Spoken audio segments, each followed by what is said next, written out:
4G school के online तर्ज तालीम में आप तमाम का इस्तकबाल है। 7वीं जमात तारीख़ और शहरियत सबक नंबर 1 की वीडियो आपने देखी होगी। अगर आपने वो वीडियो नहीं देखी है तो हमारे चैनल 4G स्कूल को सब्सक्राइब कीजिए। उसकी प्लेलिस्ट में 7वीं के फ़ोल्डर में आपको वो वीडियो मिल जाएगी और उसके सवाल जवाब की भी अलग से एक वीडियो बनाई गई है, जिससे रहनुमाई हासिल करके आप उसके सवाल जवाब हल कर सकते हैं। चलिए आज के इस सबक में हम सबक नंबर 2 शिवाजी महाराज से क़ब्ल का भारत, इस सबक की मालूमात हासिल करेंगे। ये वीडियो सिर्फ आपकी रहनुमाई के लिए बनाया जा रहा है। अगर इसमें आपको किसी किस्म की कोई परेशानी, कोई पॉइंट नहीं समझ में आ रहा है तो हमें कमेंट में ज़रूर बताइए, हम उससे क्लियर करने की कोशिश करेंगे। सबक नंबर 2 शिवाजी महाराज से क़ब्ल का भारत। इस सबक में हम शिवाजी महाराज से क़ब्ल के अहद में भारत की मुख्तलिफ़ हुकूमतों का मुताला करेंगे। इस अहद में भारत में मुख्तलिफ़ हुकूमतें मौजूद थीं। 8वीं सदी ईस्वी में पाल बंगाल का मशहूर हुक्मरान ख़ानदान था। वस्ती हिंद में गज्जर प्रतिहार हुकूमत ने आंध्रा, कलिंग और विदर्भ, मगरबी काठेवाड़, कन्नौज और गुजरात तक वसअत हासिल कर ली थी। शुमाली हिंद के राजपूत ख़ानदानों में भी गढ़वाल और परमार अहम ख़ानदान थे। राजपूतों के चौहान ख़ानदान में पृथ्वीराज चौहान निहायत बहादुर राजा हो गुजरे हैं। तराई की पहली लड़ाई में पृथ्वीराज चौहान ने मोहम्मद गौरी को शिकस्त दी थी, लेकिन तराई की दूसरी लड़ाई में मोहम्मद गौरी ने पृथ्वीराज चौहान को शिकस्त दे दी। तमिलनाडु के चोल ख़ानदान के राजाओं में राजा अव्वल राजेंद्र अव्वल अहम थे। चोल राजाओं ने बहरी बीड़े के बलबूते पर जज़ायर, मालदीव और श्रीलंका पर फतेह हासिल की थी। बहरी बीड़ा यानी कि आज के ज़माने में जिसे हम नेवी कह सकते हैं, कि जो समंदरी फ़ौज होती है, वो समंदरी फ़ौज यानी कि समंदर के किनारों के इलाके वो फतेह करते हैं। कर्नाटक के होयसल ख़ानदान के विष्णुवर्धन रामी राजा ने पूरा कर्नाटक फतेह कर लिया था।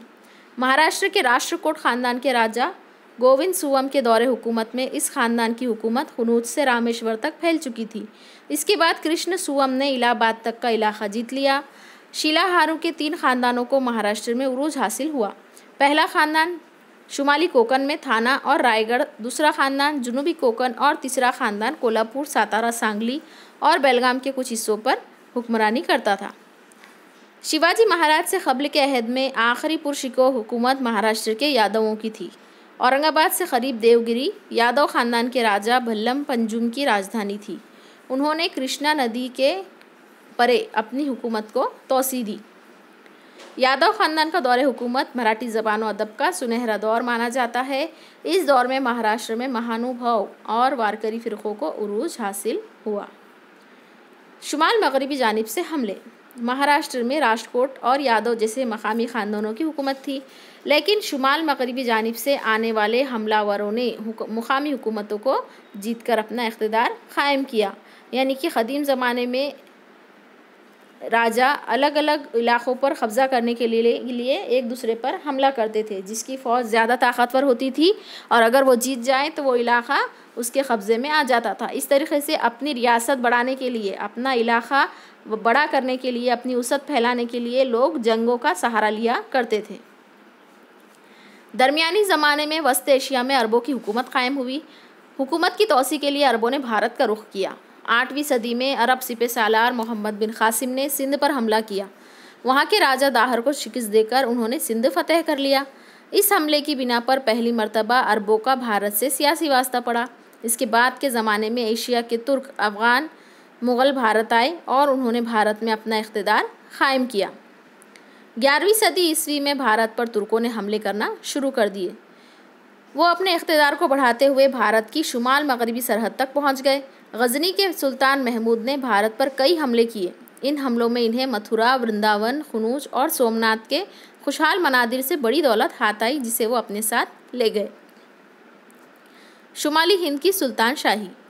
1175 ईस्वी और 1178 ईस्वी में अफ़गानिस्तान के इलाक़े गौर के सुल्तान मोहम्मद गौरी ने भारत पर हमले किए।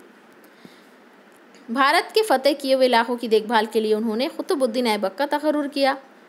1206 में मोहम्मद गौरी के इंतकाल के बाद कुतुबुद्दीन ऐबक ने अपने ज़ेर असर इलाक़ों के मामलात की देखभाल आज़ादाना तौर पर शुरू कर दी।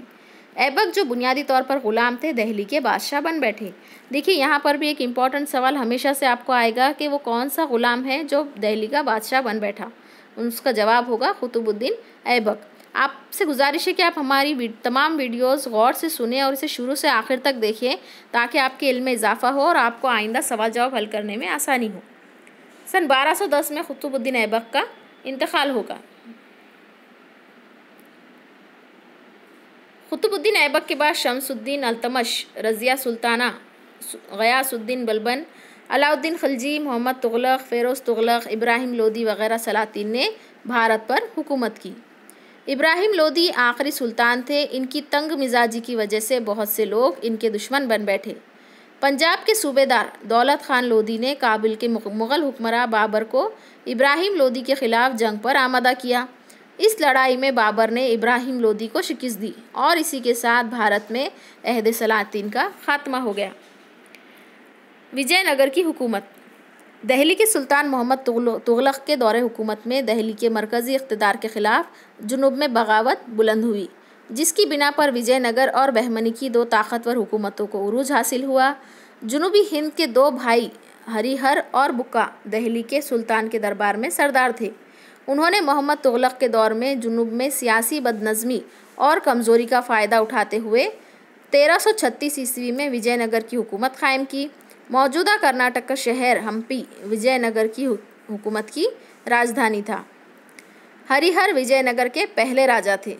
यहाँ पर भी देखिए सवाल है कि विजयनगर के पहले राजा कौन थे। हरिहर विजयनगर के पहले राजा थे। हरिहर के बाद इनका भाई बुक्का राजा बने। बुक्का ने रामेश्वर तक का इलाका अपने ज़ेर इख्तिदार किया। राजा कृष्णदेव राय 1509 में विजयनगर के तख्त पर बैठे। उन्होंने विजयवाड़ा और राजमहेंद्री के इलाके जीतकर अपनी हुकूमत में शामिल किए। बहमनी सुल्तान महमूद शाह की क़यादत में यकजा होने वाली सुल्तानी फ़ौज को उन्होंने शिकस्त दी।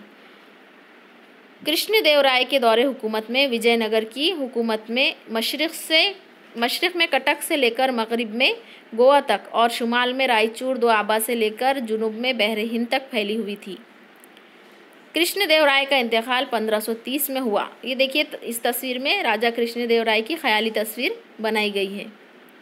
कृष्णदेव राय आलिम थे। उन्होंने तेलुगु ज़बान में सियासी मौजू पर आमुक्तमालयदा नामी किताब लिखी। इनके दौरे हुकूमत में विजयनगर में 1000 राम मंदिर और विट्ठल मंदिर तामीर किए गए। कृष्णदेव राय के इंतकाल के बाद विजयनगर की हुकूमत ज़वाल पजीर हो गई। मौजूदा रियासत कर्नाटक के तालिकोट में एक तरफ आदिल शाही निज़ाम, कुतुब शाही, बरीद शाही और दूसरी तरफ विजयनगर के राजा राम राय के दरमियान 1565 में लड़ाई हुई। इस लड़ाई में राजा राम राय को शिकस्त हासिल हुई। इसके साथ विजयनगर की हुकूमत का खात्मा हो गया। अब देखेंगे हम बहमनी सल्तनत। मोहम्मद तुगलक की बालादस्ती को ख़त्म करने के लिए जनूबी भारत के सरदारों ने बगावत की। इन सरदारों के क़ायद हसन गंगू ने दहली की शाही फ़ौज को शिकस्त दी। 1347 में नई हुकूमत वजूद में आई। इस नई हुकूमत को बहमनी सल्तनत कहा जाता है। हसन गंगू इस बहमनी सल्तनत के सुल्तान थे। उन्होंने कर्नाटक की गुलबर्गा को अपनी राजधानी बनाया। इसके बाद के जो हुक्मरान है महमूद गावा बहमनी सल्तनत के वज़ीर आज़म और बेहतरीन मुंतज़िम थे। उन्होंने बहमनी सल्तनत को माशी तौर पर खुशहाल बनाया। फ़ौजियों को जागीरदारी के बजाय नक़द तनख्वाह देने की इब्तिदा उन्होंने ही की है। फ़ौज में नज़्म व ज़ब्त पैदा किया। ज़मीनों के महसूलात के इंतज़ाम में इस्लाह की। बीदर में अरबी और फ़ारसी उलूम के मुताले के लिए मदारिस क़ायम किए। महमूद गावा के बाद बहमनी सल्तनत के सरदारों में ग्रोहबंदी बढ़ने लगी। बहमनी सल्तनत और विजयनगर की हुकूमतों के दरमियान होने वाले तसादुम के बुरे असरात मुरतब हुए। मुख्तलिफ़ इलाक़ों के अफसरान खुद मुख्तार होते चले गए। बहमनी सल्तनत तकसीम होती चली गई। ये सल्तनत बरार की इमाद शाही, बीदर की बरीद शाही, बीजापुर की आदिल शाही और अहमदनगर की निज़ाम शाही और गोलकुंडा की कुतुब शाही इन 5 टुकड़ों में बट गई। ये भी देखिए बहुत ही अहम जुमला है। आपको ये हमेशा से कोई भी आप मुकाबला जाती इम्तिहान में अगर हिस्सा लेते हैं तो ये सवाल आता है कि कहाँ की कौन सी सल्तनत थी। तो बरार की इमाद शाही, बीदर की बरीद शाही, बीजापुर की आदिल शाही, अहमदनगर की निज़ाम शाही और गोलकुंडा की कुतुब शाही, ये 5 सल्तनतें जो थी उस ज़माने की बहुत ही मशहूर हुकूमतें मानी जाती हैं। इनके बारे में आपको मालूमात रखना ज़रूरी है।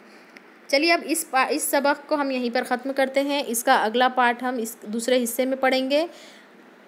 इसके लिए आप हमारे चैनल 4G स्कूल को सब्सक्राइब कीजिए, अपने दोस्तों के साथ इसे शेयर कीजिए, और अगर इसमें कोई आपको पॉइंट नहीं समझ में आया है तो हमें कमेंट में ज़रूर बताइए, और अगले पार्ट के लिए हमारे चैनल पर बने रहिए।